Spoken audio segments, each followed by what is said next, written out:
তারপর যে যুগে প্রেম মানে মাংস বিলাসী, যে যুগে পুরুষ দেহলোভী, সেই যুগে আমি তোমাকে স্পর্শ ছাড়া এখনো ভালোবাসি। এটা পুরুষ তার শখের নারীর মায়ায় আটকে গিয়ে তাকে হারানোর ভয়ে কখন রাতে কান্না করতে করতে ঘুমিয়ে যায়। যদি তুমি আমার জীবনে না আসতে তাহলে হয়তো সেটা কখনো বুঝতে পারতাম না।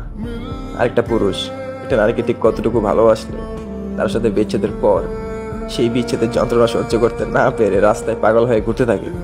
তুমি যদি আমার জীবনে না আসতে তাহলে হয়তো সেই ভালোবাসাটা কখনো বুঝতে পারতাম না। তোমাকে পাওয়ার জন্য সফলতার পেছনে ছুটতে ছুটতে আমি বারবার ব্যর্থ হয়েছি, অনেক ক্লান্ত হয়েছি। তারপরে তোমাকে পাওয়ার আশা ভেতর থেকে ছাড়িনি, তোমাকে পাওয়ার জন্য চেষ্টা এখনো থামাইনি। আমাদের সম্পর্ক যদি কখনো কোনোদিন কোনো খারাপ পরিস্থিতি আসে বা খারাপ সময় আসে, তখন আমার হাতটা ছেড়ে দিও না। তাহলে হয়তো কোনো এক অপরিচিত পুরুষের স্ত্রী হয়ে, সেই পুরুষের সন্তানের মা হয়ে, আর সেই সন্তানকে কোলে নিয়ে তোমার ফেলে আসা সেই ভালোবাসার মানুষটাকে রাস্তায় পাগলের বসে ঘুরতে দেখার যন্ত্রণাটা সহ্য করতে পারবে না।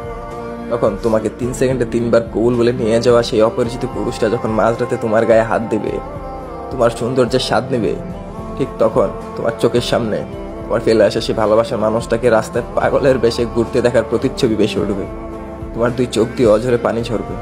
আর তখন সেই যন্ত্রণা সহ্য করতে না পেরে ভিতর থেকে তোমার বেঁচে থাকার ইচ্ছেটাই মরে যাবে। কিন্তু তোমার সন্তানের দিকে তাকিয়ে তখন তুমি নিজেকে শেষ করতে পারবে না। বেঁচে থাকবে ঠিকই, কিন্তু ভিতরে এক আকাশ পরিমাণ যন্ত্রণা নিয়ে তুমি কাঁদতে কাঁদতে বলবে সে আমাকে ঠিক কতটাই না ভালোবেসেছিল। আমি তোমাকে ভালোবাসি, তোমাকে কখনো হারাতে চাই না।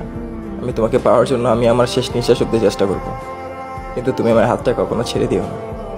আমার হাতটা শক্ত করে ধরে রেখো। আমি প্রমাণ করে দেব যে থাকার ইচ্ছে থাকলে আর আগলে রাখতে জানলে সব পরিস্থিতি আর সব যুগেই ভালোবাসা পূর্ণতা পায়।